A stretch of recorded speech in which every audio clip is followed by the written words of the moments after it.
أعوذ بالله من الشيطان الرجيم. بسم الله الرحمن الرحيم. بسم الله الرحمن الرحيم. والحمد لله رب العالمين والعاقبة للمتقين ولا عدوان إلا على الظالمين والصلاة والسلام على أشرف الأنبياء والمرسلين نبينا محمد وعلى آله وصحبه أجمعين. وبعد، فقال الله تبارك وتعالى: إنا كل شيء خلقناه بقدر. وقال عليه الصلاة والسلام: الإيمان أن تؤمن بالله وملائكته وكتبه ورسله والقدر خيره وشره. تمام قسم کی تعریفیں و بڑائی و بزرگی اللہ رب العالمین کے لیے ہے، جو مالک ارض و سما ہے، خالق کائنات ہے۔ لاکھوں کروڑوں درود و سلام ہو محمد عربی صلی اللہ علیہ وسلم پر، جنہیں اللہ سبحانہ وتعالیٰ نے سارے کائنات کے لیے رحمت بنا کر مبعوث کیا۔ میں اللہ رب العزت کی بارگاہ میں دعا کرتا ہوں کہ اللہ سبحانہ وتعالیٰ جس طرح ہمیں اس مبارک مجلس میں جمع کیا ہے، اسی طرح ہمیں جنت الفردوس میں جمع کریں۔ اور میں اللہ سے دعا کرتا ہوں کہ اللہ سبحانہ وتعالیٰ ہماری رمضان کی محنتیں قبول فرمائے، ہماری تلاوتیں، ہمارے ذکر و اذکار، ہماری تراویح اور ہماری دوسری محنتیں اللہ سبحانہ وتعالیٰ قبول فرمائے، اور ان کے پاداش میں ہماری گردنوں کو جہنم سے رہا کریں، آمین یا رب العالمین۔ عزیز ساتھیوں، بزرگوں، ماؤں، بہنوں اور خواتین اسلام، گزشتہ کی 4 مجلسوں سے ہم دین کی بنیادی چیزوں کو لے کر گفتگو کرتے ہوئے چلے آ رہے ہیں۔ ہم نے اللہ پر ایمان، پھر ملائکہ، پھر کتابیں، پھر انبیاء، ان 4 اہم موضوعات پر گفتگو کر لی، سرسری گفتگو کر لی۔ ایسی باتیں سامنے لائی گئی جن کا جاننا ہر مسلمان کے لیے ضروری ہے۔ آج ہماری گفتگو ایک بہت ہی اہم موضوع پر ہے، جسے تقدیر کہتے ہیں، جسے اردو میں نصیب بھی کہتے ہیں، قسمت بھی کہتے ہیں، انگلش میں ڈیوائن ڈکری، ڈیسٹینی۔ اسے لے کر چند باتیں آپ کے سامنے عرض کرنے کی کوشش کریں گے انشاءاللہ۔ سب سے پہلے یہ جان لیجئے گا، آپ صلی اللہ علیہ وسلم نے کئی ایک احادیث میں تقدیر پر گفتگو کرنے سے روکا ہے۔ کہا کہ تقدیر پر گفتگو کرنا آخری زمانے کے جو لوگ آئیں گے فتنوں کے زمانے میں، یہ ان کا کام ہوگا جو تقدیر پر گفتگو کریں گے۔ اگر ایسا ہے تو پھر ایسی مجلس کا جمع کرنا اور تقدیر پر گفتگو کرنا، اس کا کیا معنی؟ تو یہ سمجھنا بہت ضروری ہے کہ آپ صلی اللہ علیہ وسلم نے جو تقدیر سے بات کرنے سے روکا ہے، اور یا پھر اس میں گفتگو کرنے سے روکا ہے، اس سے مراد یہ کہ بال کی کھال نہیں نکالیں اور بغیر علم کے منمانی نہ کریں، اور من گھڑ کہانیاں اور من میں جیسے آئے ویسے سوالات، ذہنی گھوڑے دوڑائیں، جیسے چاہے سمجھنے کی کوشش کریں، جیسے چاہے لاجک کے نام سے اپنے دماغ کو چرنے چھوڑیں۔ ان چیزوں سے آپ صلی اللہ علیہ وسلم نے روکا ہے۔ لیکن جن چیزوں کو آپ صلی اللہ علیہ وسلم نے تقدیر کے تعلق سے بتایا، اسے جاننا، اسے سمجھنا، اسے آپ صلی اللہ علیہ وسلم نے کبھی نہیں روکا، بلکہ آپ صلی اللہ علیہ وسلم نے اس کی تعلیم دی۔ تو آج ہم اس مجلس میں جو گفتگو کریں گے وہ اسی قبیل سے ہے کہ ہم یہ دیکھیں گے کہ اللہ نے اور اللہ کے رسول نے تقدیر کو لے کر کیسی باتیں بتائی، اور ہمیں کیا باتیں کرنے کی اجازت ہے اور کون سی چیزیں نہیں کرنی چاہیے۔ یہ ساری باتیں انشاءاللہ آج کے اس مجلس میں آنے والی ہیں۔ تو آپ حضرات سے گزارش ہے کہ غور سے سنیے، آدھی بادی باتیں سنیں گے تو پریشانی اٹھائیں گے، اس لیے پوری باتیں سنیے، غور سے سنیے گا۔ لیجئے، سب سے پہلے گفتگو کرتے ہیں تقدیر کے لفظ کو لے کر۔ یہ جو تقدیر کا لفظ ہے، اسے عربی میں قدر کہتے ہیں، القضاء والقدر، نصیب، قسمت۔ جیسے ہم سنتے ہیں کسی کو، بھائی آپ کے ساتھ ایسے کیوں ہو گیا؟ بھائی نصیب میں تھا۔ آپ کی تجارت میں گھاٹا کیوں ہو گیا؟ تقدیر میں تھا۔ آپ کے ساتھ ایسے کیوں ہو گیا؟ قسمت میں تھا۔ تو یہ جو تقدیر کہتے ہیں، اس کا کیا معنی؟ پہلے تو لفظ تقدیر کا معنی آتا ہے چھپانے کا، چھپی ہوئی چیز جسے کہتے ہیں تقدیر۔ اللہ نے اسے چھپا دیا، اس کے بارے میں کسی کو علم نہیں دیا، اسی لیے اسے تقدیر کہا جاتا ہے۔ اور تقدیر اس لیے بھی کہا جاتا ہے کہ اللہ سبحانہ و تعالیٰ نے اس کے علم کو اپنے پاس رکھ لیا اور اسے پراپر بیلنس کر دیا لوگوں کی زندگیوں میں، دنیا چلانے میں اسے پراپر ارینج کر دیا گیا۔ یہ بھی ایک معنی تقدیر کا آتا ہے۔ اور تقدیر جیسے آپ نے سنا چھپی ہوئی چیز ہے، جب تک وہ ہوتی نہیں کسی کو نہیں معلوم کہ یہ چیز تقدیر میں تھی یا نہیں تھی۔ جب تک وہ چیز ہوتی نہیں کسی کو پتہ نہیں چلتا، اسی لیے تقدیر کو تقدیر کہتے ہیں۔ اب یہ جو موضوع ہے تقدیر کا، یہ اتنا پیچیدہ موضوع لوگوں نے بنا لیا اور اتنا کٹھن موضوع بنا لیا کہ بہت سارے لوگوں کو یہ سمجھ میں آتا ہی نہیں۔ بڑی بڑی عمریں ہو گئیں، زندگی انہوں نے کھپا دی، گھٹا دی، لیکن انہوں نے کبھی اسے سمجھا ہی نہیں۔ ایک ان کے لیے ہمیشہ سے جیسے کہیے کہ ایک پزل کے طور پر جو سمجھ میں نہیں آتا، ایسے ہی ان کے ذہن میں بیٹھا ہوا ہے۔ تو آج آپ دیکھیں گے کہ بہت ہی آسان ہے، بڑا اطمینان دینے والا موضوع ہے، انسان کو عمل کرنے پر ابھارنے والا موضوع ہے۔ اسے آدمی سمجھ لیتا ہے تو وہ عمل کرنے کے لیے تیار ہو جاتا ہے۔ اگر غلط سمجھے یا پھر سمجھے نہیں تو آدمی عمل کرنے کے لیے تیار نہیں ہوتا، اور شیطان ایسے وسوسے ڈالتا ہے اور ایسی باتیں دماغ میں پیدا کرتا ہے کہ بھائی اگر سب کچھ لکھ دیا گیا ہے، سب کچھ پہلے سے متعین ہے، تو پھر ہم دنیا میں آئے کیوں اور انسانوں کو لایا کیوں گیا ہے؟ آخر یہ جنت کس بات کی، جہنم کس بات کی؟ ہم عمل کریں تو کیوں کریں، کیا بات کریں؟ اگر ہم لوگ روبوٹ جیسے ہیں، پہلے سے پورا پری ڈسٹائنڈ ہے، تو پھر معنی کیا ہے اس دنیا کا؟ کیا کس لیے ہم زندہ ہیں، کیوں کرتے ہیں، ہے نا؟ ایسی ساری باتیں انسان کے ذہن میں آتی ہیں جب وہ اس کے بارے میں علم نہیں رکھتا، یا پھر آدھی باتیں جانتا ہے، یا پھر شیطان کے وسوسے کے پیچھے پڑ گیا ہے۔ تو عزیز ساتھیوں، یہ جو تقدیر ہے، جیسے آپ نے سنا، اللہ نے اس کا علم اپنے پاس رکھا ہوا ہے۔ یہ اللہ کا خاص علم ہے جو اللہ آنے والی چیزوں کے بارے میں جانتا ہے۔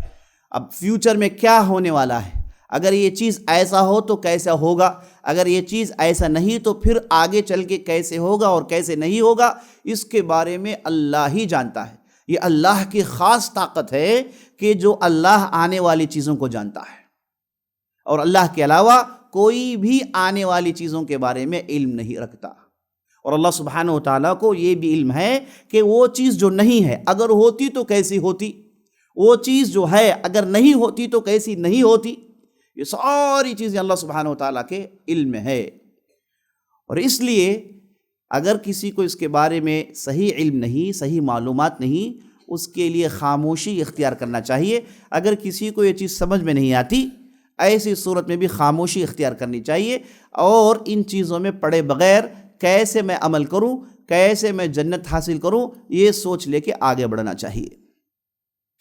نبی صلی اللہ علیہ وسلم نے ایک حدیث میں ارشاد فرمایا، ان اللہ کتب مقادیر الخلائق قبل ان يخلق السماوات والارض ب50,000 سنہ، رواہ مسلم۔ آپ صلی اللہ علیہ وسلم کہتے ہیں، اللہ یہ آسمان زمین بنانے سے پہلے لگ بھگ 50,000 سال پہلے اللہ نے سب کچھ لکھ دیا۔ مقادیر الخلائق، جو کچھ بھی ہونے والا ہے، مخلوقات کی جو کچھ بھی تقدیر ہے، نصیب میں جو کچھ بھی ہے، سب اللہ نے لکھ دیا ہے، اور لکھ کے اللہ نے اپنے پاس محفوظ کر رکھا ہے۔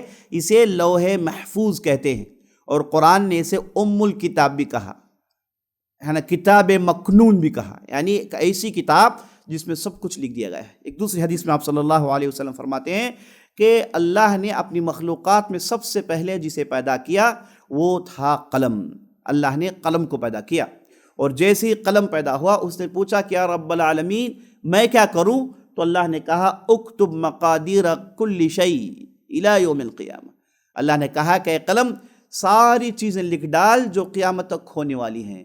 تو قلم نے ساری چیزوں کو لکھ دیا ہے نا، تو سب کچھ لکھ کر محفوظ کر دیا گیا ہے کہ ایک آدمی پیدا ہوگا تو وہ کیسے رہے گا، کیا کھائے گا، کیا پیے گا، کتنے دن رہے گا، اس کا رزق کیا ہے، اس کا کیا عمل ہے، سب کچھ اللہ نے پہلے سے لکھ دیا ہے۔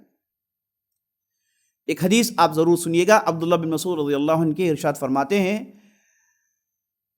جب کسی ماں کے پیٹ میں پانی کا بوند ٹکتا ہے تو 40 دن گزرنے کے بعد وہ یہ خون کا لوتھڑا بنتا ہے. پھر 40 دن گزرتے ہیں تو وہ گوشت کا لوتھڑا بنتا ہے. پھر 40 دن گزرتے ہیں تو اس میں روح پھونکی جاتی ہے، اس میں ہڈیاں چڑھتے ہیں، چمڑی چڑھتی ہے، اور جیسے ہی 120 دن گزر جائے اللہ سبحانہ و تعالیٰ ایک فرشتہ بھیجتا ہے جو آتا ہے اور آ کر 4 چیزیں لکھتا ہے.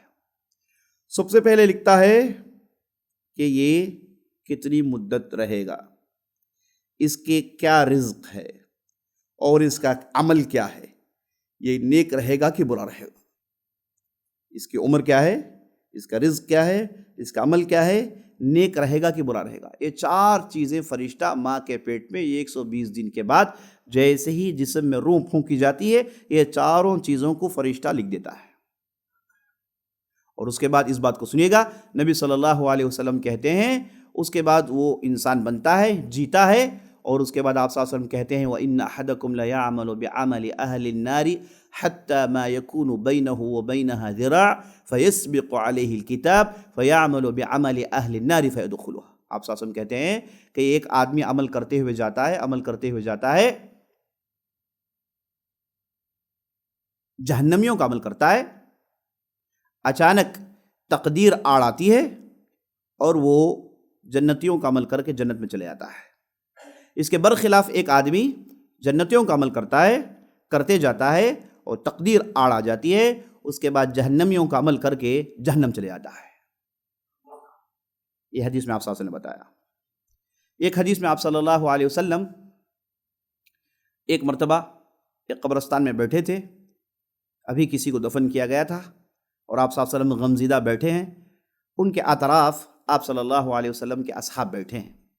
تو آپ صلی اللہ علیہ وسلم کوئی چیز سوچ رہے تھے اور چھوٹی سی چھڑی ہاتھ میں تھی، اسے لے کر زمین میں کچھ کر رہے تھے، اور اس کے بعد سر اٹھا کر کہنے لگے اے لوگوں غور سے سنو، اگر کوئی نفس دنیا میں آتی ہے تو اللہ سبحانہ و تعالیٰ یہ پہلے ہی لکھ دیتا ہے کہ وہ جو نفس ہے یہ کہاں ختم ہونے والی ہے، آیا جنت میں جانے والی ہے یا پھر یہ جہنم میں جانے والی ہے. جنتیوں کے نام متعین ہیں، جہنمیوں کے نام متعین ہیں.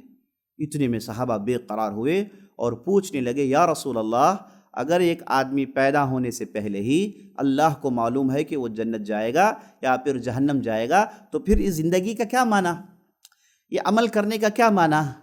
تو نبی صلی اللہ علیہ وسلم نے کہا اعملوا کل میسر لہ عملہ، اے لوگو عمل کرو، سب کو ان کے اعمال آسان کر دیے جاتے ہیں. جہاں وہ جانے والے ہیں وہاں کے اعمال ان کے لیے آسان کر دیے جاتے ہیں. اگر کوئی آدمی جنت جاتا ہے تو جنتیوں کے اعمال اس کے لیے آسان کر دیے جاتے ہیں. اگر کوئی جہنم جاتا ہے نعوذ باللہ اللہ حفاظ فرمائے، اس کے لیے جہنمیوں کے اعمال آسان کر دیے جاتے ہیں. تو ایک آدمی اگر جنت جائے گا جہنم جائے گا اس کے بارے میں فیصلہ کرنا ہے تو وہ خود اپنے اعمال کو دیکھ لیں، کیا وہ اللہ اور اللہ کے رسول کے بتائے ہوئے طریقے پر چل رہا ہے، اس کے اعمال نیک وکاروں کے ہیں، تو اطمینان کریں کہ یہ عمل مجھے جنت لے جائے گی. اور ساتھ ساتھ یہ غرور میں نہ پڑ جائیں، یہ تکبری اندر نہ آ جائے کہ میں تو اچھے عمل کر رہا ہوں اور جنت کا میں مستحق بن گیا، میں تو نیک آدمی ہوں، میں تو نماز پڑھنے والا ہوں. اگر کسی کے دل میں غرور آ جاتا ہے تو آپ عبداللہ بن مسعود والی وہ حدیث سن لیجئے جس میں کہا گیا کہ عمل تو نیکوکاروں کا تھا، اچانک تقدیر آڑ آئی اور جہنم میں چلا گیا. یہ حدیث ان لوگوں کے لیے ہے جو عمل کر کے فخر و غرور کرتے ہیں، ان لوگوں کے لیے اس میں ڈرایا گیا ہے. اور یہ حدیث جس میں کہا گیا کہ آدمی جس جگہ جائے گا اس اعتبار سے وہ اعمال اس کے لیے آسان کر دیے جائیں گے. جنت جانے والا ہے تو جنتیوں کے اعمال اس کے لیے آسان ہو جائیں گے، نعوذ باللہ جہنم جانے والا ہے تو جہنم کے اعمال اس کے لیے آسان کر دیے جائیں گے. تو ایک بندہ جو عمل کرتا ہے وہ عمل اس کے لیے فیصلہ کرتا ہے کہ بھئی یہ کہاں جانے والا ہے. میں نیک ہوں، نماز کی پابندی کر رہا ہوں اور توحید میں ہوں، شرک و بدعات سے محفوظ ہوں، اعمال میرے پاک ہیں، اللہ کا ڈر دل میں ہے، قیامت کی میں اللہ کے سامنے کھڑے ہونے کا ڈر ہے، یہ ساری چیزیں ہیں، تو وہ اطمینان میں رہیں کہ الحمدللہ صحیح راستے میں جا رہا ہے. لیکن بالکل امن میں نہ آئیں، یہ نہ سمجھیں کہ بھائی یہ میرے لیے ہے، میں اسپیشل ہوں. ایسا جو تکبری آ جائے تو عبداللہ بن مسعود والی حدیث سن لیجئے گا، کبھی بھی تقدیر آڑ آ سکتی ہے۔ اور بڑے بڑے اہل علم نے یہ بتایا کہ جس حدیث میں کہا گیا کہ آدمی اچھا عمل کرتا ہے تقدیر آڑ آ جاتی ہے، جہنم میں چلے جاتا ہے، آدمی برا عمل کرتا ہے تقدیر آڑ آ جاتی ہے، جنت میں چلے جاتا ہے، یہ اس آدمی کے لیے کہا گیا جس کے دل میں کھوٹ تھا، ظاہری طور پر اچھے اعمال تھے لیکن دل میں کھوٹ تھا، اس کا عمل دکھاوا تھا، لوگوں کے لیے وہ اپنے اعمال کرتا تھا، اس میں اللہ کے لیے کچھ نہیں تھا، تو یہ جیسے اپنے عمل کے ذریعے سے لوگوں کو دھوکہ دے رہا تھا، اللہ سبحانہ و تعالیٰ اس کے ساتھ دھوکہ دیتا ہے کہ وہ عمل کرتے رہتا ہے، اچانک تقدیر آڑ میں آئی اور اس کے ساتھ جو اس کا نیت تھی، جو اس کا ارادہ تھا، جو اس کی نیت تھی، اس کے حساب سے اس کے ساتھ فیصلہ ہو جاتا ہے۔ اور اسی کے برعکس اگر کوئی آدمی نعوذ باللہ اس کے اعمال ٹھیک نہیں ہے، نماز کا پابندی نہیں ہے، اللہ کا ڈر نہیں ہے، دین پر چلنے کا وہ جذبہ نہیں ہے نا، اور قیامت کے دن کھڑے ہوتے وقت وہ یقین نہیں ہے، تو یہ آدمی جہنمیوں کا عمل کر رہا ہے۔ اب یہ آدمی پہلے اپنے آپ کو درست کریں اور ساتھ ساتھ مایوس نہ ہو، یہ کہیں کہ بھائی چھوڑو بھائی میرا عمل تو پورا بیکار ہو گیا، برباد ہو گیا، اب میں کیا کر سکتا ہوں، میں نے فلاں غلطی کر ڈالی، ایسے ایسے گناہ میں نے کر ڈالیے، مایوس نہ ہو۔ اس کے لیے وہ حدیث میں کہا گیا کہ آدمی جب برا عمل کرتا ہے کبھی تقدیر آڑ آ جاتی ہے، اچھے عمل کر کے جنت میں چلے جاتا ہے۔ تو یہ آدمی جو مایوس ہو گیا ہے اس کے لیے حدیث خوشخبری سناتی ہے کہ بھائی مایوس مت ہو، چاہے آپ کے اعمال جتنے بھی برے کیوں نہ ہوں، آپ توبہ کر سکتے ہیں، رجوع کر سکتے ہیں، اپنے اعمال کو درست کر سکتے ہیں۔ آپ نے کل کی مجلس میں سنا ایک صاحب تھے کافر، آئے تھے کافروں کے ساتھ مسلمانوں کو مارنے کے لیے لڑائی کے میدان میں، اسیرم، وہ اسلام قبول کرتے ہیں اور اس کے بعد ایک سجدہ بھی انہوں نے نہیں کیا، جنت میں چلے گئے۔ تو انسان کو مایوس ہونا نہیں چاہیے، چاہے اپنے اعمال جتنے بھی برے ہوں، ہمیشہ درستگی کی کوشش کرنی چاہیے، ہمیشہ کوشش میں رہنا چاہیے کہ بھائی آج میں برا ہوں کل میرا اچھا ہو جائے گا، آج میرے پاس پابندی نہیں کل میرے پاس پابندی آ جائے گی۔ تو یہ جو کوشش کرتے رہتا ہے یہی بندے مومن کے لیے بہت ہی خیر کے اسباب لے کر آتا ہے۔ تو یہ دونوں صورتیں آپ نے دیکھ لی، اب چلیے چند باتیں اہم اس پر بھی گفتگو کر لیتے ہیں۔ ایک تابعی ہیں جن کا نام ہے یحییٰ بن یعمر، وہ اور ان کے ساتھی نکل کے مدینہ آتے ہیں عمرہ کرنے کے لیے، مکہ میں عمرہ کرنے کے بعد آئے تھے بصرہ سے، مکہ میں عمرہ کرنے کے بعد مدینہ چلے گئے، اور ان کی خواہش تھی کہ نبی صلی اللہ علیہ وسلم کے کسی صحابی سے ملاقات کریں اور بہت ہی ایک اہم مسئلہ ان سے پوچھیں۔ تو تلاش کر رہے تھے تو اتنے میں انہیں عبداللہ بن عمر رضی اللہ عنہ مل گئے جو مسجد میں تھے، عبادت کر رہے تھے۔ تو یحییٰ بن یعمر کہتے ہیں کہ میں اور میرا دوست جس کا نام تھا حمید، ہم دو گئے، ایک دائیں ہاتھ میں طرف بڑھ گئے، ایک بائیں ہاتھ طرف بڑھ گئے، اور ہم دونوں نے ان سے گفتگو شروع کی۔ کہا اے عبداللہ بن عمر، آپ تقدیر کو لے کر کیا کہتے ہیں؟ ہمارے یہاں بصرہ میں اور کوفہ میں، عراق کے اندر ایسے فرقے سر اٹھا چکے ہیں جو یہ کہتے ہیں کہ تقدیر وغیرہ کچھ ہے ہی نہیں، تقدیر وغیرہ کچھ ہے ہی نہیں، اللہ کو کوئی بھی چیز ہونے سے پہلے اس کا علم اللہ کو نہیں ہے، اللہ اس وقت وہ چیز جانتا ہے جب وہ چیز ہو جاتی ہے۔ آپ کو بات سمجھ میں آئی؟ یہ فرقہ یہ کہتا ہے کہ جب تک کوئی چیز نہیں ہو جاتی اس کے بارے میں اللہ کو علم نہیں، جب تک کوئی چیز نہیں ہو جاتی اس کے بارے میں اللہ کو علم نہیں، اور اس وقت اللہ کو علم ہوتا ہے جب وہ چیز ہو جاتی ہے۔ یہاں پر نعوذ باللہ ان لوگوں نے اللہ کے طرف جہل منسوب کر دیا، اگنورنس اللہ کے طرف ریلیٹ کر دیا۔ اللہ سبحانہ و تعالیٰ ہر چیز جاننے والا ہے، تو یہ فرقہ سر اٹھایا ہے، اور یہ فرقہ کہتا ہے تقدیر وغیرہ کوئی چیز نہیں ہے، آدمی ہر چیز ہونے کے بعد معلوم ہوتی ہے۔ تو عبداللہ بن عمر نے ان کی بات سن کر کہا جا کر ان لوگوں سے کہہ دو اگر وہ احد کے پہاڑ کے برابر بھی اللہ کے راہ میں سجدہ کرے، اللہ سبحانہ و تعالیٰ ان لوگوں سے 1 دینار 1 درہم بھی قبول نہیں کرے گا جب تک کہ وہ تقدیر پر ایمان نہیں لاتے، جب تک کہ وہ تقدیر پر ایمان نہیں لاتے۔ کوئی بھی آدمی جنت جا نہیں سکتا جب تک کہ وہ تقدیر پر ایمان نہیں لاتا۔ تقدیر، خیر، شر، جو کچھ بھی خیر ہے اور جو کچھ بھی شر لکھا گیا ہے جو ظاہری طور پر دکھتا ہے، اس پر ایمان لانا چاہیے۔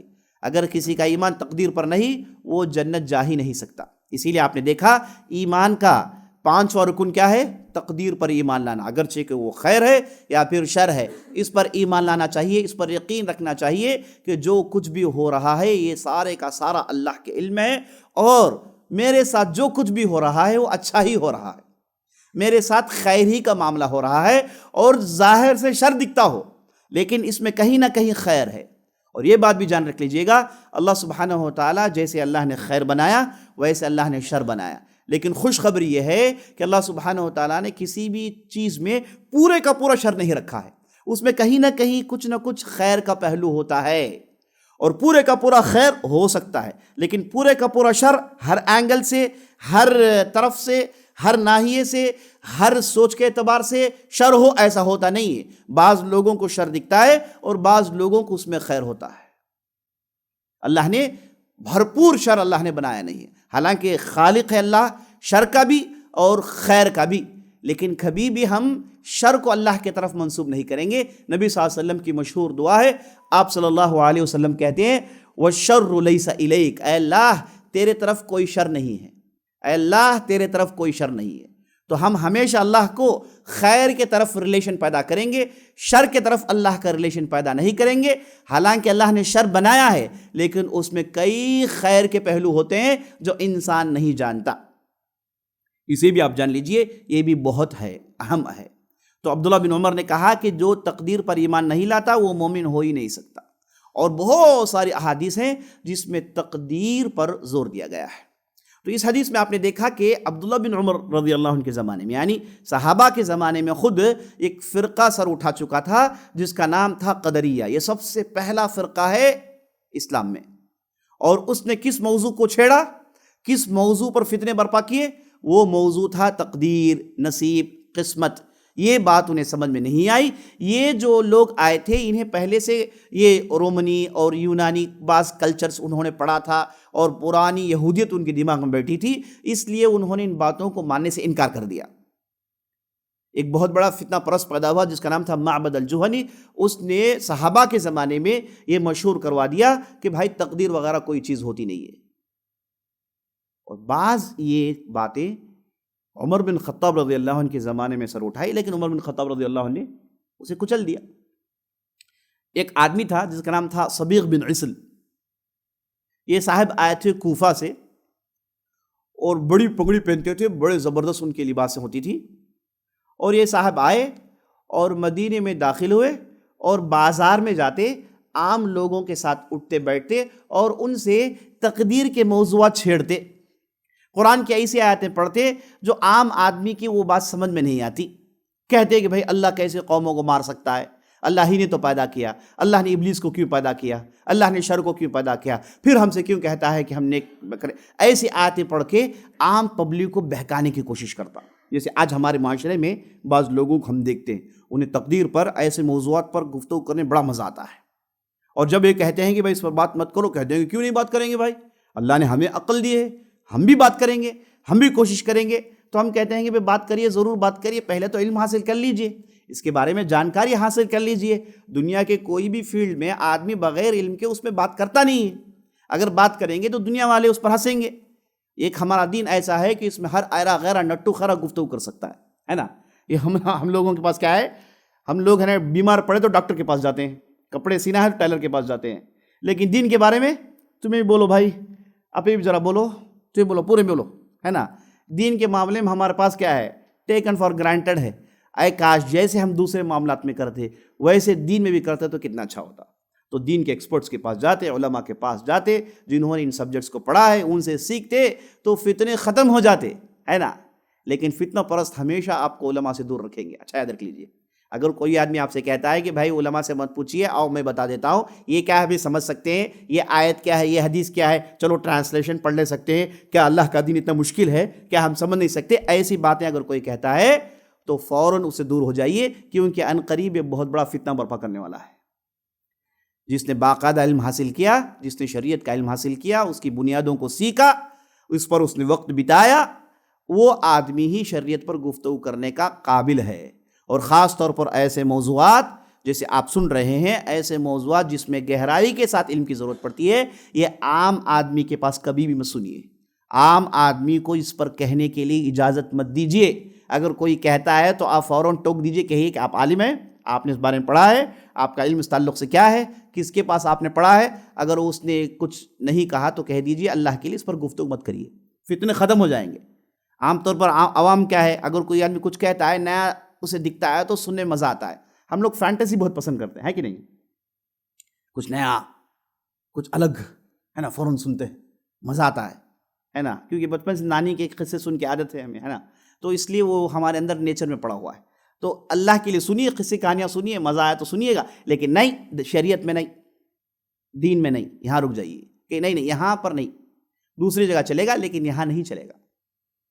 تو یہ صاحب تھے جن کا نام سبیق بن عسل, یہ مدینہ آئے اور عام لوگوں کے ساتھ مل بیٹھتے اور خوب فتنے برپا کرتے, اور عوام جو ہے پریشان ہوتی. انہیں اچانک آیتوں میں شک پیدا ہو گیا, بھئی یہ آیت ایسی کیوں ہے؟ جیسے اللہ نے قرآن میں ایک جگہ کہا وَإِذَا أَرَدْنَا أَن نُهْلِكَ قَرْيَةً أَمَرْنَا مُتْرَ فِيهَا فَفَسَقُوا فِيهَا فَحَقَّ عَلَيْهِ الْقَوْلُ فَدَمَّرْنَاهُ تَدْمِيرًا.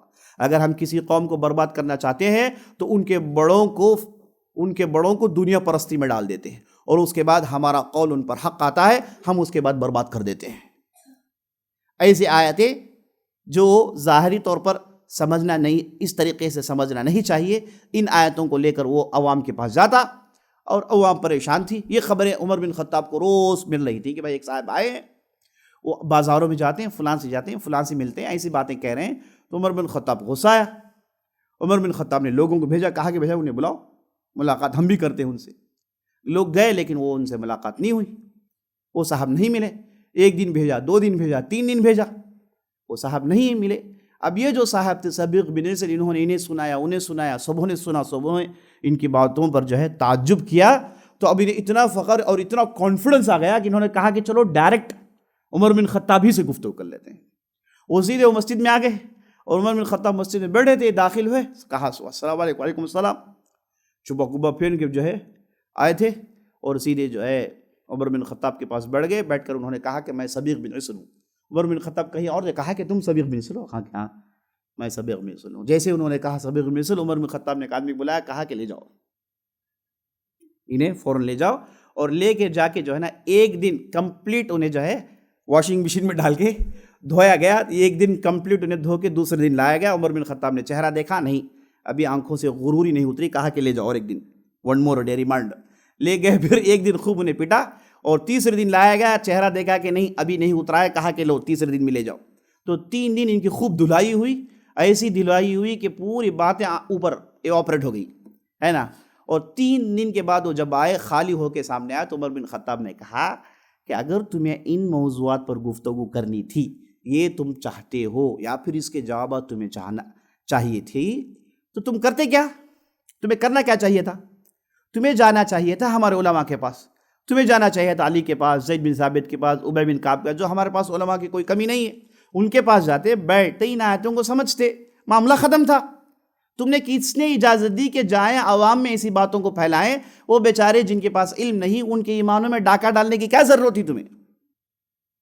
اور 3 دن کی دھلائی جو ہو گئی تھی, اس کے بعد یہ باتیں سمجھ میں آتی ہیں, ہے نا. پہلے کہیں گے تو کہیں گے بھائی عمر بن خطاب کے پاس بھی جواب نہیں جی, ہے نا, میں ان کو چھلا دلا, ان کو جو ہے یہ ایسے باتیں کرنے والے بہت ہیں, اس زمانے میں بھی تھے.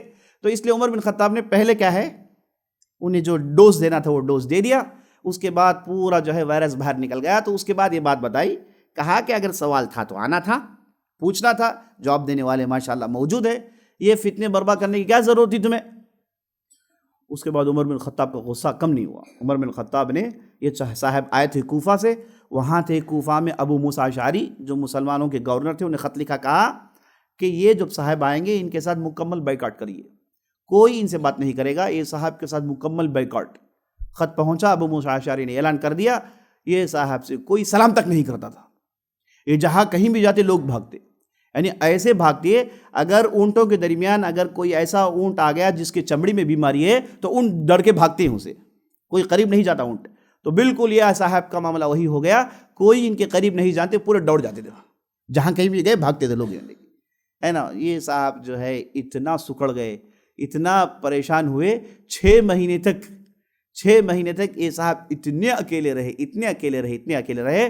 اس کے بعد وہ ابو موسیٰ اشعری کے پاس آئے, اور سر پکڑ کر رونے لگے، کہے کہ معاف کر دیجئے اللہ کے لیے، اس کے بعد اس موضوع پر زندگی میں بات نہیں کروں گا، اس تعلق سے میں کوئی ڈسکس کرنے والا نہیں ہوں، میں بالکل عام مسلمان کی طرح زندگی گزارنے والا ہوں، ان موضوعات کے قریب نہیں جاؤں گا، میں قسم اٹھاتا ہوں، لکھ کر دیتا ہوں۔ جب یہ صاحب نے خوب منت سماجت کی تو ابو موسیٰ اشعری نے عمر بن خطاب کو خط لکھا، کہا کہ صاحب تو بالکل ٹوٹ گئے ہیں، اب ان کے اندر کوئی کچھ ہے ہی نہیں، تو اب لہٰذا یہ بیکاٹ کو اٹھا دیجیے۔ تو بعد میں بیکاٹ کو اٹھایا گیا۔ تو یہ تھے عمر بن خطاب رضی اللہ عنہ، جو فتنہ شروع ہونے سے پہلے کچل دیتے تھے۔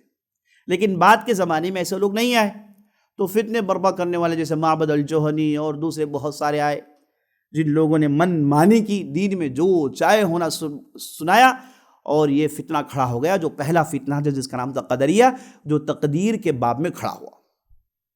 وہ کیا کہتے تھے؟ تقدیر کوئی چیز نہیں ہے، جب تک چیز نہ ہو اللہ ہی کو نہیں معلوم ہے، نعوذ باللہ، کیونکہ جو چیز آنے والی ہے اس کے بارے میں کوئی نہیں جانتا۔ اگر آپ چاہتے ہیں کہ آپ کا ایمان تقدیر میں مضبوط ہو، آپ کو تقدیر کا یہ سبجیکٹ اچھی طریقے سے سمجھ میں آئے، آپ تقدیر کے 4 چیزوں پر آپ کا ایمان مضبوط ہونا چاہیے۔ 4 چیزیں۔ پہلی چیز الایمان بالعلم، تقدیر کے باب میں یہ پہلا نقطہ آپ کے ذہن میں واضح ہونا چاہیے، ایمان اس پر مضبوط ہونا چاہیے، وہ یہ کہ اللہ سبحانہ وتعالیٰ کو ہر چیز کا علم ہے۔ اللہ سبحانہ وتعالیٰ کو ہر چیز کا علم ہے، جو چیزیں گزر گئی اور جو چیزیں ہو رہی ہیں اور جو چیز آنے والی ہیں، سب کا علم اللہ جانتا ہے۔ عنده مفاتح الغیب لا يعلمها الا هو ويعلم ما في البر والبحر وما تسقط من ورقة الا يعلمها ولا حبة في ظلمات البر ولا رطب ولا يابس الا في كتاب مبين۔ اللہ سبحانہ وتعالیٰ کہتا ہے اللہ کے پاس غیب کے علم کے کنجیاں ہیں، اللہ کے پاس غیب کے علم کے کنجیاں ہیں، سمندروں میں اور زمینوں میں جو کچھ بھی ہے اس کے بارے میں اللہ سبحانہ وتعالیٰ جانتا ہے۔ یہاں تک کہ اگر کسی پیڑ سے اگر کوئی پتا گرتا ہے تو اللہ سبحانہ وتعالیٰ اس کے بارے میں جانتا ہے کہ پتا کیوں گرا اور یہ پتا کب گرے گا، کس منٹ میں گرے گا، کون سے ملی سیکنڈ میں گرے گا، اس کے بارے میں اللہ بھرپور علم رکھتا ہے۔ ولا حبۃ فی ظلمات البر، اور یہاں تک کہ ایک دانہ جو اندھیریوں میں کہیں پڑا ہوا ہے اس کے بارے میں بھی اللہ سبحانہ وتعالیٰ جانتا ہے۔ اللہ کے پاس ہر چیز، نہ کہ صرف اللہ جانتا ہے، اللہ نے اسے لکھ بھی رکھا ہے، تو ہر چیز کے بارے میں اللہ جانتا ہے۔ یہ ایمان ہونا چاہیے۔ جو چیز آنے والی ہے اس کے بارے میں بھی اللہ جانتا ہے، اور جو چیز ہو گئی وہ بھی اللہ جانتا ہے۔ اللہ کا علم سب چیز پر چھایا ہوا۔ ان اللہ علی کل شیء قدیر، اور اللہ سبحانہ وتعالیٰ ہر چیز جانتا ہے۔ یہ آپ کا ایمان اس میں پکا ہونا چاہیے۔ کہیں یہ ہو کہ بھائی کوئی چیز کیسے، بھائی یہ چیز اللہ کو کیسے معلوم ہوگی، یہ تو چیز ہوئی نہیں نا، کیسے اتنی ساری مخلوقات ہیں، اتنی ساری چیزیں ہیں، کیسے اللہ جانتا ہے؟ اگر آپ کے پاس اس کے تعلق سے شک ہے تو آپ ہمیشہ تقدیر میں کمزور رہیں گے، اور اللہ نہ کرے آپ کی عبادت قبول نہیں ہوں گی۔ جس کے پاس تقدیر پر ایمان نہیں ہے اس کے عبادات قبول نہیں ہوتے۔ تو پہلا یہ کہ علم اللہ کا سب چیز پر چھایا ہوا ہے، اس پر مضبوطی سے بھروسہ ہو۔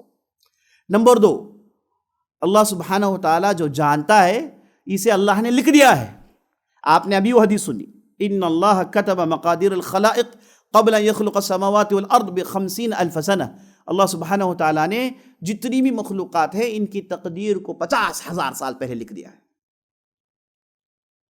بخاری مسلم کی روایت ہے، آدم کی ملاقات موسیٰ علیہ السلام سے ہوئی برزخ میں، عالم برزخ میں آدم علیہ السلام کی ملاقات موسیٰ علیہ السلام سے ہوئی۔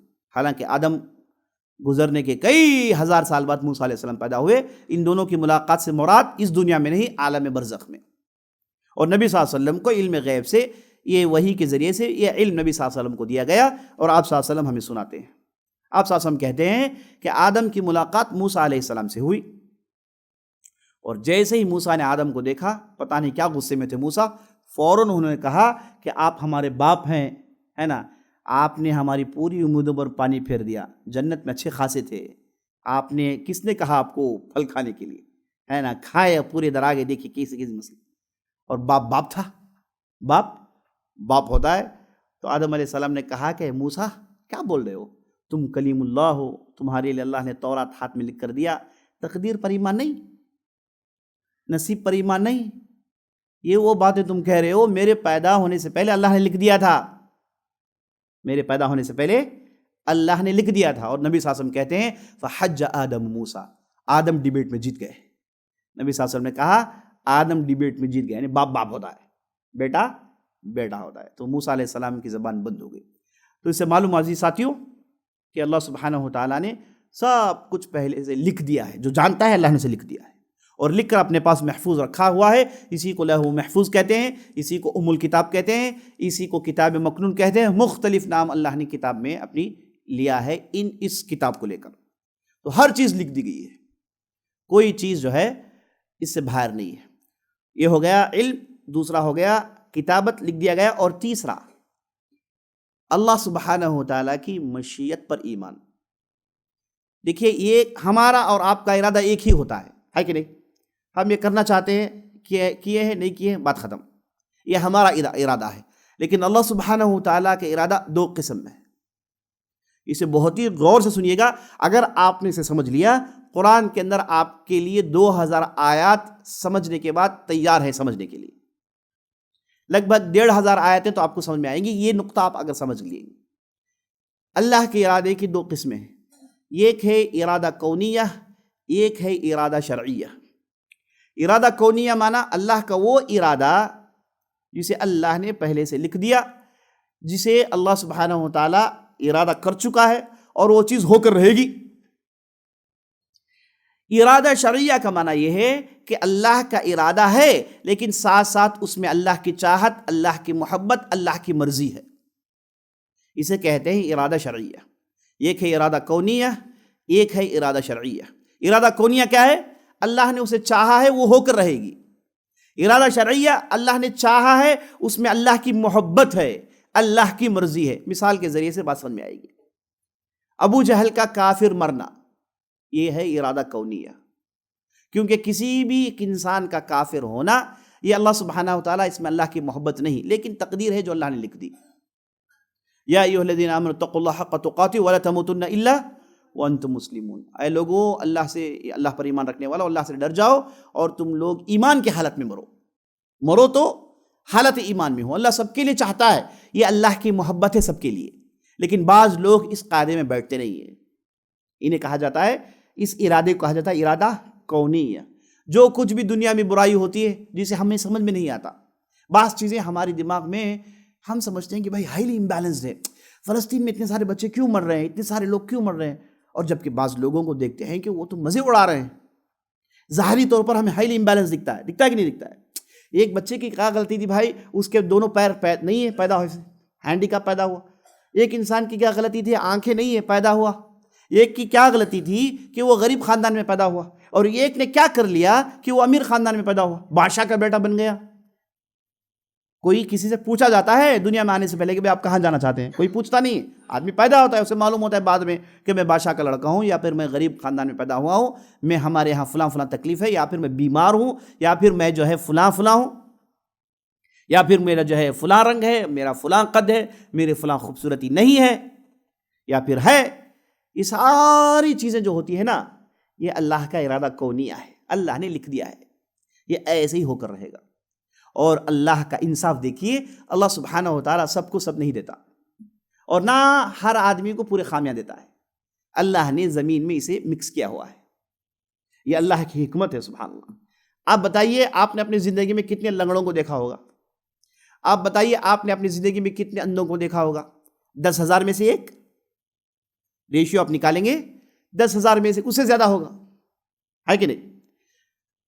تو ایسے لوگوں کا کیا مقصد؟ کیوں وہ آدمی پیدائشی اندھا ہے؟ کیوں آدمی پیدائشی اس کے اندر خوبصورتی نہیں ہے؟ کیوں پیدائشی اس کا دماغ کن ہے, باتیں سمجھ میں نہیں آتی؟ وہ اس لیے کہ اللہ سبحانہ و تعالیٰ نے اسے اس ناحیے سے روک دیا. کوئی دوسرے ناحیے سے کچھ دے دیتا ہے, کسی کو اللہ نے سب کچھ نہیں دیا, یہ یاد رکھ لیجیے آپ. اور اللہ سبحانہ و تعالیٰ جسے چاہتا ہے اسے زیادہ آزمائش میں ڈالتا ہے, جسے چاہتا ہے اسے زیادہ تکلیف آتی ہے تاکہ دنیا میں اس کی غلطیاں معاف ہو جائے اور آخرت میں اس کا مرتبہ بلند ہو جائے.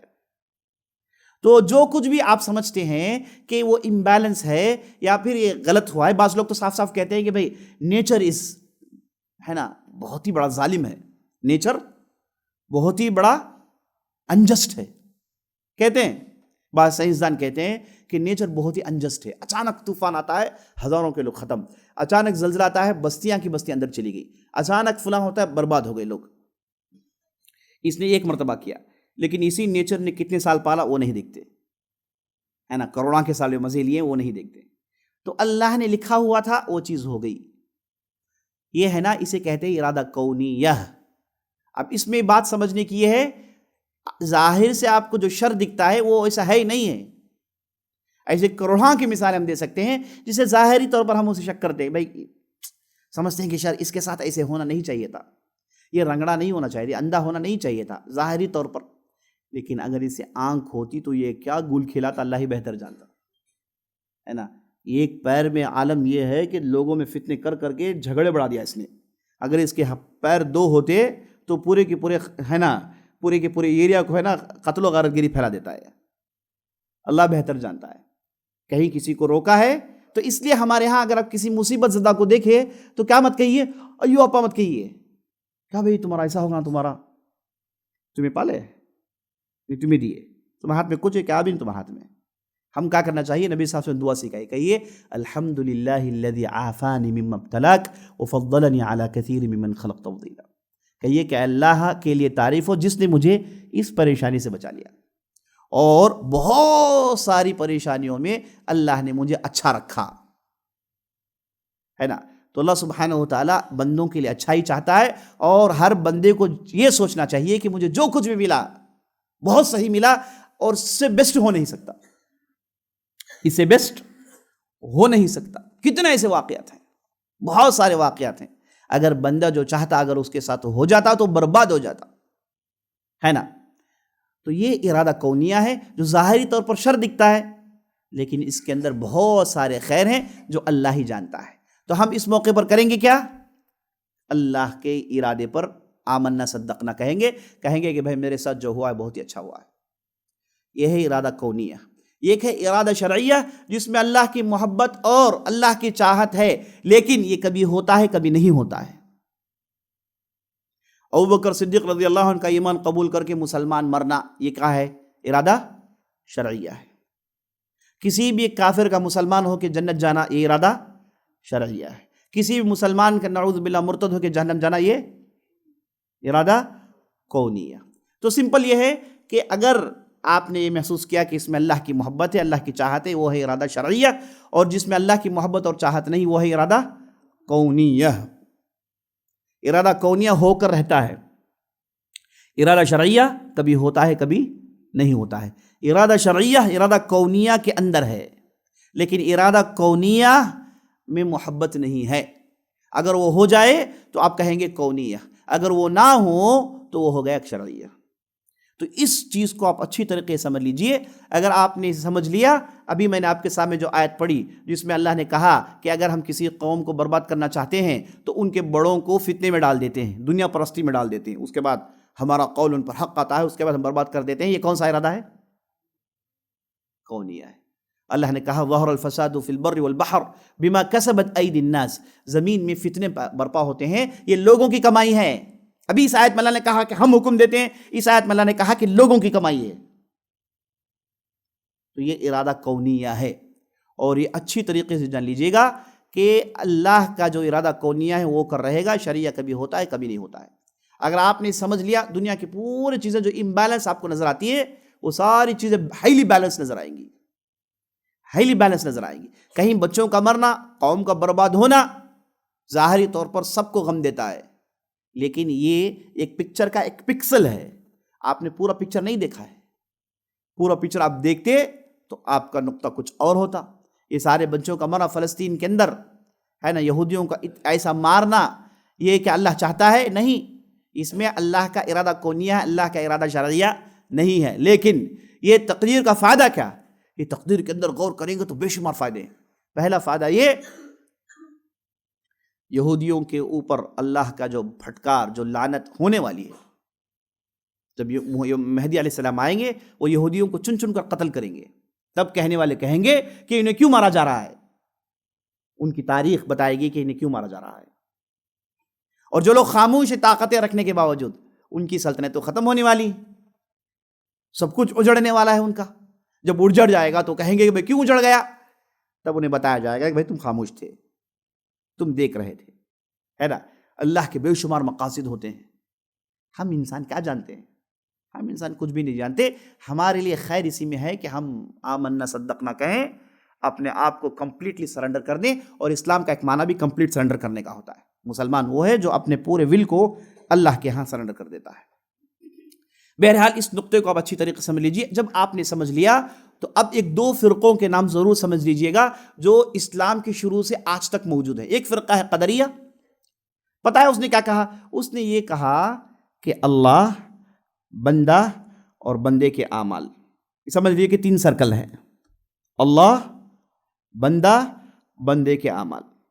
یہ فرقے نے کہا کہ اللہ اور بندے کا کنیکشن ہے، بندے کا اور بندے کے اعمال کا کنیکشن ہے، اللہ اور عمل کا کوئی کنیکشن نہیں، ڈسکنیکشن ہے ادھر. آپ اپنے دماغی میں، یہ عام طور پر ہم کلاس میں پڑھاتے ہیں، اس پر جو ہے 1 مہینے کا کورس چلاتے ہیں، تفصیل سے گفتگو کرتے ہیں، جسے ہم عقیدہ کورس کہتے ہیں. اب میں ان ساری باتوں کو کٹ شاٹ کر کے آپ کے سامنے رکھ رہا ہوں، کیونکہ کورس کہیں گے تو آپ نہیں آئیں گے، یہ تو ہمیں معلوم ہے، اچھی بات ہے نا. ہم کورس کہے کہ آپ کو بلائیں گے تو آپ کہیں گے کہ نہیں بھائی صاحب ہم نہیں پڑھ سکتے، ہم تو بہت بیزی ہیں، ہمیں تو جو ہے فلاں کام ہے، ہمیں فلاں کام کرنا ہے نا. کیا کام ہے بھائی؟ دوستوں کے ساتھ گپ شپ اڑائیے، فلاں کام کریے، یہی ان کے لیے کام ہے. آپ کو کورس بول کے بلائے گا تو آپ نہیں آئیں گے. تو اس لیے ہم نے سوچا کہ بھائی آپ کو رمضان میں شروع میں یہ ایمانیات کے بیسکس آپ کو دے دیتے ہیں تاکہ آپ کا ایمان سٹرانگ ہو جائے.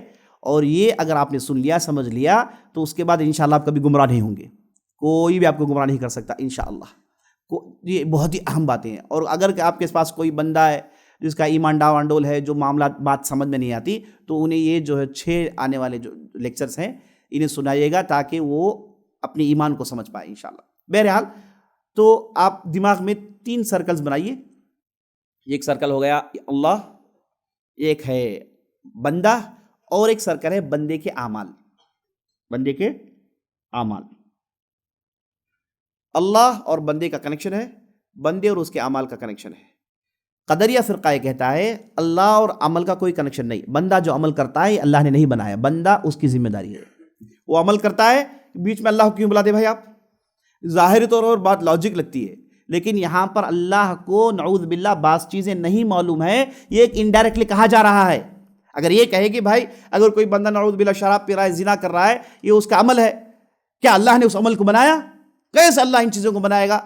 ظاہری طور پر ڈسکشن اچھا دکھتا ہے، لیکن ہم انڈائریکٹلی یہ کہتے ہیں کہ بندے کا جو عمل ہوا نا، اس کے بارے میں اللہ نہیں جانتا، اور اللہ کے طرف ہم جہل کو منسوب کر رہے ہیں، کہہ رہے ہیں کہ اللہ ان چیزوں کو نہیں جانتا، جو کہ اللہ کے ساتھ بہت بڑی گستاخی ہے. اللہ ہر چیز جانتا ہے، یہی ہمارا ایمان ہے. تو قدریہ نے کہا کہ بندے جو بھی عمل کرتے ہیں یہ ان کی ذمہ داری ہے، اس میں آپ اللہ کو مت بلائیے بیچ میں. یہ مت کہیے کہ اللہ نے ان بندوں کو بنایا، اللہ نے یہ اعمال کا خالق ہے، یہ مت کہیے آپ. اس کے برخلاف ایک دوسرا فرقہ ہے جو عالم اسلامی میں اس زمانے میں ہمیشہ موجود رہتے ہیں، انہیں کہا جاتا ہے جبریہ. اب انہوں نے کیا کیا؟ انہوں نے کہا کہ اللہ، بندہ اور عمل، انہوں نے کہا کہ اللہ کا کنیکشن بندے سے ہے، اللہ کا کنیکشن عمل سے ہے، بندے کا کنیکشن اس کے عمل سے نہیں ہے. یعنی بندہ روبوٹ ہے، جو بھی پروگرام ڈال دیا گیا، اب بیٹھ کے سو بول کے پروگرام ڈال دیا گیا، تو اب بیٹھ کے جو سو رہے ہیں یہ جو کیا ہو گیا، یہ روبوٹک ہے. بندہ جو بھی عمل کرتا ہے وہ اندر اس کے اندر جو روبوٹ ہے، اس کا کوئی ذمہ دار نہیں ہے.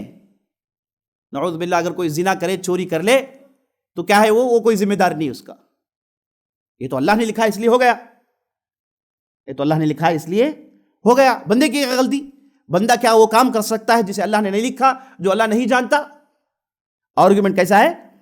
کیا وہ بندہ وہ عمل کر سکتا ہے جو اللہ نہیں جانتا؟ جیسے ہم ہمارے معاشرے میں اکثر لوگوں کہتے سنتے ہیں، ہمارے اکثر بوڑھے جو ہے جو نہیں جانتے پورے جبریہ ہیں ان کے ہاں جو باتیں سنتے ہیں، منجو کون جی اللہ پیدا کرو بولا، کئی کو تکلیف منجے پیدا کرو کہ دینا کیوں میں کیا پیدا کرو بولا، دیکھو کیسی تکلیف، کیا بیماریاں، کیا پریشانیاں ہے نا، میں کیا غلطی کیا؟ ایسے الٹے ابھی آپ سنیں گے کہ بعض چیزیں نہیں کرنی، وہ تفصیل آپ کے سامنے آئے گی. تو بہرحال یہ جو جبریہ ہے کہتے ہیں کہ بندہ اور روبوٹ ہے، یہ بندہ عمل نہیں کرتا، وہ آلریڈی پروگرامڈ ہی کرتا ہے. اور جتنے بھی سائنسدان ہیں وہ آپ کہیے نیوٹن، وہ کہیے آپ اینسٹن، جو بھی بڑے بڑے سائنسدان ہیں سب پورے جبریہ ہیں، ہے نا، صحیح. ان کے ہاں پری ڈسٹائنڈ ہے. وہ کہتے ہیں کہ جو بندہ جو ہے یہ جو بھی کرتا ہے آلریڈی پری ڈسٹائنڈ ہے، اس کا کوئی فری ول نہیں ہے. کیا کہتے ہیں؟ اس کا کوئی فری ول نہیں ہے، پورا پری ڈسٹائنڈ ہے. وہ اندر پروگرام ڈال دیا گیا ہے، وہ ویسے ہی سوچتا ہے جیسے اسے پہلے سے سوچنے کے لیے رکھا گیا ہے. بہرحال دونوں خطرناک فرقے ہیں. دونوں فرقوں کو صحابہ نے انکار کیا، کہا کہ دونوں غلط ہیں. حقیقی بات یہ ہے کہ اللہ بندے کا کنیکشن ہے، بندے اور عمل کا کنیکشن ہے، اور عمل اور اللہ کا بھی کنیکشن ہے. یہ تینوں کنیکٹڈ ہے. اور یہ باطل فرقوں کے پاس کوئی نہ کوئی ڈس کنیکشن ہے. اب ہمارے پاس پورا کنیکٹڈ ہے. بندہ عمل کرتا ہے، برائی کرتا ہے، اور پورے فری ول کے ساتھ کرتا ہے، اس کے ارادے کے ساتھ کرتا ہے، لیکن اس کا سوچنا اللہ کے سوچنے کے نیچے ہے. وَمَا تَشَاءُونَ إِلَّا يَشَاءَ اللَّهُ رَبُّ الْعَالَمِينَ. تم جو کچھ بھی سوچتے ہو اللہ کے مشیت کے تحت ہے، اللہ اس سے پہلے سوچ چکا ہے. تو پھر بندے کو عذاب کیوں؟ عذاب اس لیے کہ اگر کوئی آدمی برائی کرتا ہے، مسلمان ہو کے کافر، اس کے دل میں اسے چبھن ہوتی ہے، چاہے کیسا بھی انسان ہو. جب وہ برائی ہے اس کا دل اسے روکتا ہے، کہتا ہے کہ بھائی تو غلطی کر رہا ہے، یہ نہیں کرنا چاہیے تجھے، تو بیڈ آدمی ہے، خراب آدمی ہے، تجھے نہیں کرنا. سنتے نہیں آپ کہتے بیڈ مین گڈ مین، یہ جو کہتے ہیں وہی. کیسے آپ کے پاس گڈ اور بیڈ کا علم کہاں سے آ گیا بھائی نیچر اندر ہے. تو جو آدمی برائی کرتا ہے وہ سوچتا ہے کہ برائی ہے، مسلمان ہو کے کافر ہو، نیک ہو کے بد ہو، ہر آدمی کے اندر یہ سوچ ہوتی ہے. تو یہ جو اندر سے جو روکا گیا، تو نے روکا نہیں، اس کے باوجود آگے بڑھا، تو نے غلطی کی تو تجھے سزا دینی چاہیے. عمر بن خطاب رضی اللہ عنہ کے زمانے میں ایک چور کو لایا گیا اور اس نے چوری کی تھی، تو اس حکم ہوا کہ اس کے ہاتھ کو کاٹا جائے. جب کاٹنے گئے چور نے کہا رکو، کہا کہ تم مجھے کیسے کاٹ سکتے ہو؟ میں نے چوری کی اس لیے کہ اللہ نے تقدیر میں لکھا تھا. میں نے چوری کی اس لیے کہ اللہ نے تقدیر میں لکھا تھا، تو اس لیے میں نے چوری کی، تو اس میں میری کیا غلطی ہے؟ تو عمر بن خطاب نے کہا کہ ہم ہاتھ کاٹیں گے اس لیے کہ اللہ نے تقدیر میں لکھی ہے نا. الٹا آرگیومنٹ نہ کریں. تو یہ اس طریقے سے ساتھیوں، بندے اور اللہ اور اس کے عمل، یہ تینوں کنیکٹڈ ہیں.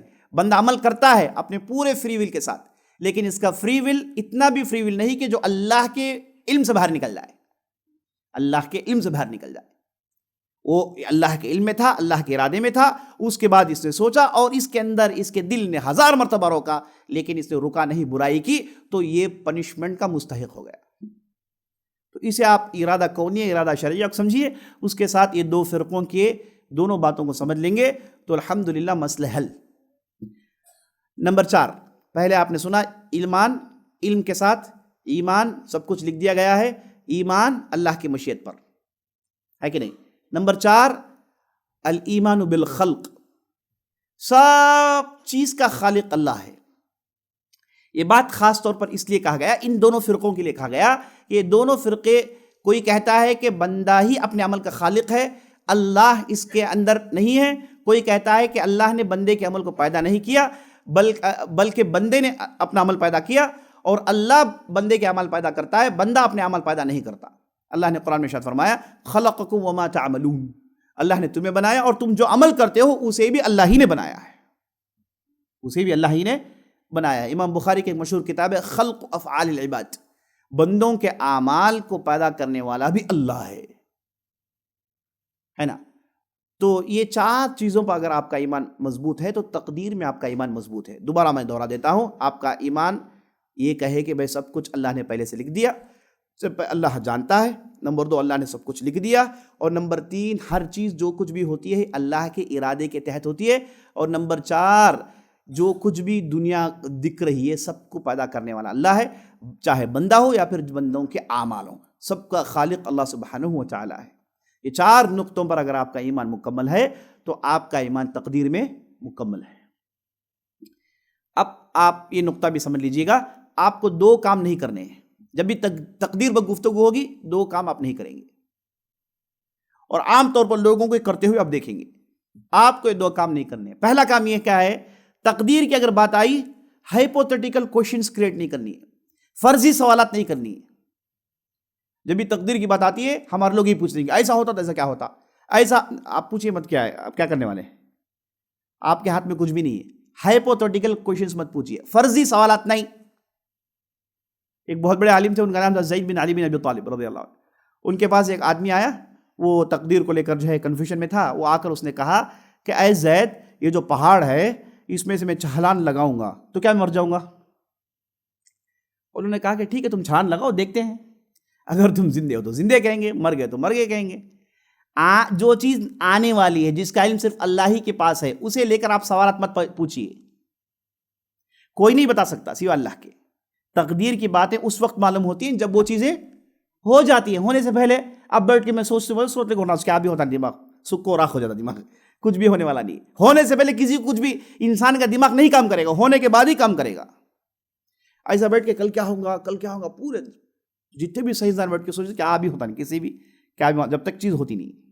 تو تقدیر میں وہ چیز جو ہوتی ہے اس کے بعد انسانوں کو پتہ چلتا ہے، وہ ہونے سے پہلے بیٹھ کے فرضی سوالات پیدا کرنا انتہائی بیوقوفی ہے، ہوشیاری نہیں ہے۔ بعض لوگوں کو ہوشیاری دکھتی ہے، شیطان بعض لوگوں کیا کرتا ہے، کہتا ہے واہ واہ ماشاء اللہ کیا دماغ جی تمہارا، کسی کوئی بات آ رہی تمہارے دماغ میں بات آ گئی، زبردست انٹیلیجنٹ تمہارا، سوچو ابھی سوچتے اس کے پیچھے جاتے رہو، اس کے بعد جو ہے آپ کے کئی سال ضائع ہونے کے بعد پھر عقل ٹھکانے کو آئے گی، ہے نا۔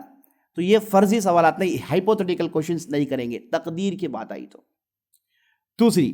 دوسرا ڈونٹ، پہلا ہائپوتھیٹیکل کوشچنس نہیں، نمبر 2 غلطی کر کے یہ تقدیر میں تھا، غلطی کر کے جان بوجھ کے حضرت ان کے پاس پیسے لے کے ڈبا دے، پکڑنے آج بھائی تقدیر میں تھا بھائی، ہے نا۔ غلطی کرنے کے بعد تقدیر پر ساٹا نہیں مارنا، آپ کو معلوم ہے اس میں آپ کی غلطی ہے تو آپ بیچ میں تقدیر کو آڑے مت لائیے۔ جیسے اس چور نے کہا، غلطی کی، جب ہاتھ نکالنے گئے تو کہا کہ نہیں تقدیر میں تھا، تو اس نے غلطی کر کے کیا کیا، تقدیر سے سپورٹ لیا۔ یہ کبھی بھی نہیں کریں گے آپ نے پوری کوشش کی، آپ نے جتنا بھی ہو سکا کیا، اس کے باوجود غلطی ہو گئی، اس کے باوجود گھاٹا ہو گیا، اس کے باوجود نقصان ہو گیا، تو اب آپ کہہ سکتے ہیں کہ بھائی جیسے آدم علیہ السلام نے کہا، کیا کہا، تقدیر پہ ایمان نہیں، غلطی میں ان کی تھی لیکن کہا کہ بھائی یہ ان کے کنٹرول سے باہر ہو گیا تھا۔ تو کوئی بھی چیز انسان کے کنٹرول سے باہر ہو جائے اس کے بعد وہ تقدیر کو سپورٹ کے طور پر کہہ سکتا ہے۔ پیسے لیا بھائی، تجارت کیا، بہت محنت کیا، لیکن کیا تھا، تقدیر میں تھا، نہیں ہوا، معاف کرنا، یہ قابل قبول ہے۔ اماؤنٹ لے لیا حضرت، صبح 12 تک سو لکھی، ہے نا، وہ نہیں گئے جا کے، نہ جو ہے تجارت کی، نہ کچھ کیے، نہیں معلوم، تجارت معلوم نہیں تھا، ان کے پاس لے کے ایکسپیریمنٹ کریں گے، کہیں کو میں پیسہ ڈالوں، ہے نا، میرا پیسہ کہیں کو ڈالوں، ان کے پاس لیں گے 5 لاکھ روپے، ان کے پاس تو ہے نا NRI وہاں ہی، ہے نا، ان کے پاس لیے اور ڈالے، پورا غائب ہو گیا، یا پھر تمہیں زیور بیچ کو دو جی فلاں۔ کتنے نمونے ہم روز دیکھتے ہیں لوگوں کے پاس، جھگڑے آتے ہیں، اور عام جھگڑوں میں جو ہے پہلے سے کوئی لکھا پڑی نہیں، دوستی کی محبت میں دے دیے، اس کے بعد قمیص پکڑ لیے دونوں، دینے سے پہلے تک بچپن کا دوست، بھائی نے میرا 30 سال کا دوست، میں کیا کرا بھی چلیں گا، 6 مہینے کے بعد دیکھیے دونوں وہاں کھڑے ہیں پولیس اسٹیشن میں، وجہ کیا، کوئی لکھا پڑی نہیں ہے، بہرحال الگ بات ہے۔ تو دوسرا نقطہ کیا ہے، دوسرا نقطہ یہ ہے کہ غلطی کرنے کے بعد آدمی تقدیر پر ساٹا نہیں مارے گا، یہ نہیں کہے گا بھائی تقدیر میں تھا، معلوم ہے اس کی غلطی ہے تو وہ پوری غلطی کی ذمہ داری اس کی ہے، کیونکہ غلطی جب کر رہا تھا اس کے دل نے اسے 24 مرتبہ کہا، ہزاروں مرتبہ کہا کہ بھائی یہ مت کر، اس کی شریعت کے علم نے کہا مت کر، اسے معلوم تھا اسلام میں حرام ہے، اسے معلوم تھا چیز کرنی نہیں چاہیے، لیکن اس کے باوجود اپنے خواہش کی وجہ سے، اپنے شیطان کے بہکا کی وجہ سے اس نے کر لیا، تو وہ پنشمنٹ کا مستحق ہے۔ جب اس نے پوری کوشش کی، وہ اپنے کنٹرول سے باہر تھی، ایسی صورت میں اس کے لیے جائز ہے کہ وہ کہے کہ بھائی یہ تقدیر میں تھا۔ یہ 2 ڈونٹ سے اچھی طریقے سے یاد رکھیے، اسے آپ نے سمجھ لیا تو بہت سارے سوالات آپ کے خود بخود ختم ہو جائیں گے۔ آخر میں نبی صلی اللہ علیہ وسلم کی اس حدیث کو یاد رکھیے گا، نبی صلی اللہ علیہ وسلم نے کہا کہ آپ عمل کرتے جائیے، عمل کرتے جائیے، اگر آپ نیک ہیں، نیکوں کاروں کے عمل آپ کے لیے آسان ہو جائیں گے، نیک لوگوں کے عمل آپ کے لیے آسان ہو جائیں گے۔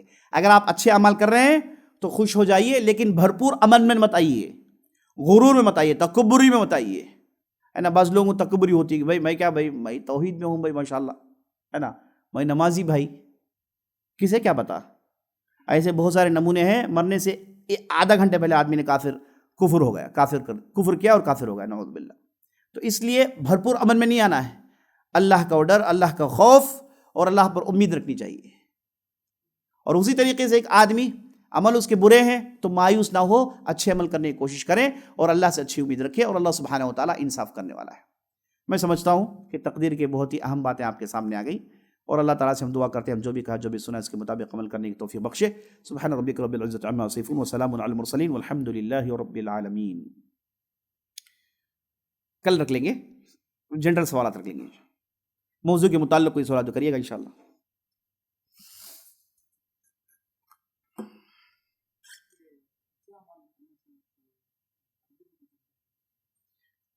سوال کر رہے ہیں کہ اچھے اعمال کرنے سے تقدیر پر کچھ امپیکٹ ہوتا ہے؟ نہیں، آپ اچھے اعمال کر رہے ہیں، تقدیر کا حصہ ہے، تقدیر میں کوئی چیز امپیکٹ کریٹ نہیں کر سکتی، کیونکہ تقدیر یہ اللہ کا علم ہے، تقدیر یہ اللہ کا علم ہے، ابھی آپ نے سنا ہے اللہ کی قدرت ہے، تو اللہ کی قدرت پر آپ کے عمل کوئی امپیکٹ کریٹ نہیں کر سکتے۔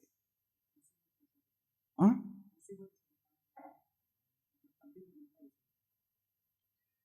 آپ کا سوال جو میں سمجھا وہ یہ ہے کہ ہمارے عمل کرنے سے اللہ کی قدرت میں کوئی امپیکٹ کریٹ ہونے والا نہیں۔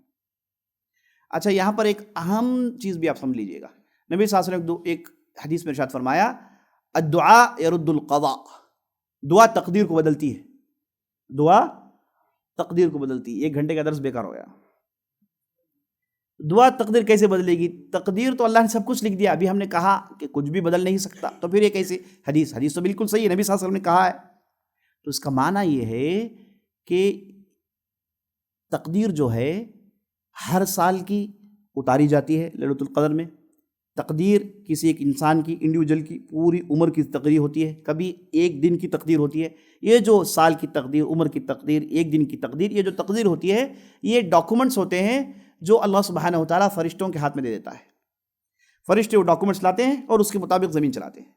ابھی آپ نے فرشتوں پر جب ایمان پر گفتگو کی، آپ نے سنا کہ اللہ سبحانہ و تعالیٰ کے حکم سے زمین میں آتے ہیں اور اللہ سبحانہ و تعالیٰ کے احکام کو زمین میں امپلیمنٹ کرتے ہیں، تو ان کے ہاتھوں میں جو ڈاکومنٹ ہے اس میں چینجز ہو سکتے ہیں۔ تو پھر وہ جو لوح محفوظ ہے اس میں کیا ہے؟ اس میں یہی ہے کہ فرشتوں کے ہاتھ میں ڈاکومنٹ تھا، یہ لے کر اترے، اس نے دعا کیا تو چینج ہو گئے، دونوں ادھر اس میں ریکارڈ ہے۔ واللہ اعلم۔ ٹھیک ہے، مجلس ختم کرتے ہیں۔ سبحانک اللہم وبحمدک، اشہد ان لا الہ الا انت، استغفرک و اتوب الیک۔